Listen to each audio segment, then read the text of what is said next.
Assalamualaikum warahmatullahi wabarakatuh. Perkenalkan, nama saya Linda Rahmawati dengan NIM 209231151 dari Prodi Administrasi Bisnis kelas AB 7. Tujuan saya membuat video ini untuk memenuhi nilai ujian akhir semester mata kuliah pengantar Corporate Governance yang diampu oleh Ibu Dr. Nur Jamilah, SAB MAB tentang Good Corporate Governance PT Panin Finansial Terbuka. Yang pertama, saya akan membacakan tentang profil perusahaan PT Panin Finansial Terbuka. PT Panin Finansial Terbuka didirikan pada tahun 1974. PT Panin Finansial Terbuka awalnya didirikan dengan nama PT Asuransi Jiwa Panin Putra. Perusahaan ini berfokus pada bisnis asuransi jiwa yang menjadi fokus utama dari operasinya. Adapun untuk visi misi perusahaan PT Panin Finansial Terbuka yaitu visi menjadi perusahaan yang tumbuh secara berkesinambungan yang didukung dengan fundamental keuangan yang kuat dan mampu memberikan nilai tambah bagi pemegang saham dan pihak-pihak lain yang berkepentingan. Misi pengelolaan perusahaan yang sehat, efisien, dan transparan didasarkan pada prinsip-prinsip tata kelola perusahaan yang baik. Selanjutnya, untuk struktur organisasi, struktur kepemilikan, struktur grup dapat dilihat sebagai berikut.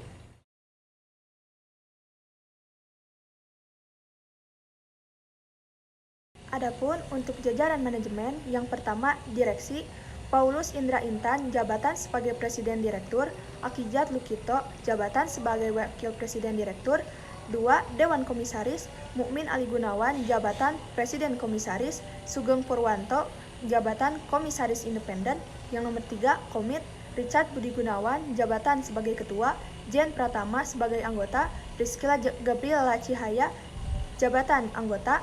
Yang keempat, Sekretaris Perusahaan, Akijat Lukito sebagai Sekretaris Perusahaan. Selanjutnya, ada prinsip-prinsip GCG. Yang pertama, transparansi. Panin Bank mencapai transparansi dengan memberikan informasi yang akurat, jelas, relevan, dan mudah diakses kepada pemangku kepentingan. Yang kedua, akuntabilitas. Panin Bank telah menetapkan tugas dan tanggung jawab yang jelas bagi direksi dan seluruh jajaran sesuai dengan visi, misi, nilai-nilai, tujuan bisnis, dan strategi perusahaan. Yang ketiga, responsibilitas. Panin Bank menetapkan peran dan tanggung jawab anggota bank mengikuti prinsip-prinsip kehati-hatian dan mematuhi peraturan yang berlaku. Yang keempat, independensi.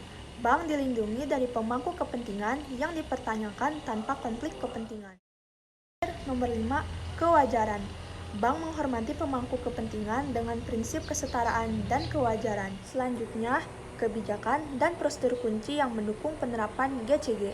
Kebijakan utama Panin Bank mengenai GCG antara lain adalah Pedoman Tata Kelola Perusahaan yang telah direvisi oleh direksi pada bulan Oktober 2021, kebijakan dan peraturan bisnis Dewan yang telah direvisi pada bulan Desember 2021, serta memuat revisi kebijakan dan peraturan bisnis Dewan.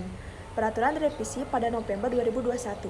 Selain itu, mencakup self-assessment tata kelola perusahaan, transaksi afiliasi dan konflik kepentingan, penyelesaian keluhan nasabah, penerapan sanksi, etika dan perilaku, strategi anti-fraud dan whistleblowing, perencanaan bisnis bank, komit tata kelola perusahaan yang baik, komit audit komunikasi. Selanjutnya, beberapa indikator yang menunjukkan kepatuhan PT Panin Finansial Terbuka terhadap prinsip GCG. Yang pertama, tanggung jawab. Perusahaan mematuhi semua peraturan dan undang-undang yang berlaku, termasuk regulasi pasar modal dan peraturan Otoritas Jasa Keuangan atau OJK. Yang kedua, kemandirian. PT Panin Finansial Terbuka berupaya menjaga kemandirian dalam pengambilan keputusan, menghindari konflik kepentingan dengan memastikan bahwa Dewan Komisaris dan Direksi bekerja secara profesional. Yang ketiga, transparansi. Perusahaan secara konsisten memberikan laporan keuangan yang akurat dan tepat waktu kepada publik. Yang keempat, akuntabilitas. PT Panin Finansial Terbuka memiliki struktur organisasi yang jelas dengan pembagian tugas dan tanggung jawab yang tepat di antara direksi, komisaris, dan manajemen. Yang terakhir, nomor 5, kewajaran. Perusahaan berkomitmen untuk memberikan perlakuan yang adil kepada semua pemangku kepentingan, termasuk pemegang saham minoritas. Selanjutnya, adapun untuk penilaian efektivitas penerapan GCG pada perusahaan PT Panin Finansial Terbuka yaitu pada self-assessment tahun 2023, Panin Bank menempati posisi kedua yang menunjukkan penerapan GCG yang baik. Kerentanan yang ada dapat diperbaiki oleh administrator menggunakan cara biasa. Peringkat tersebut mencerminkan kesesuaian GCG. Selanjutnya, adapun untuk tantangan utama pada PT Panin Finansial Terbuka yaitu yang pertama, transparansi keterbukaan informasi perlu ditingkatkan agar seluruh pemangku kepentingan dapat memahami informasi tersebut dengan jelas. Kedua, mengelola konflik kepentingan antara manajemen dan dewan penting untuk pengambilan keputusan yang adil.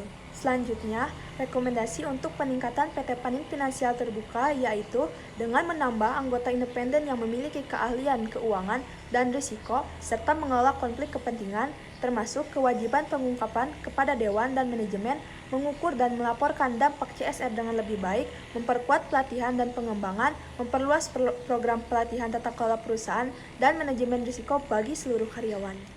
Yang terakhir, kesimpulan. Kesimpulan yang dapat saya ambil dari analisis PT Panin Finansial Terbuka ini yaitu PT Panin Finansial Terbuka telah menunjukkan komitmen dalam penerapan Good Corporate Governance atau GCG yang mencangkup aspek transparansi, akuntabilitas, responsabilitas, tanggung jawab, dan kewajaran.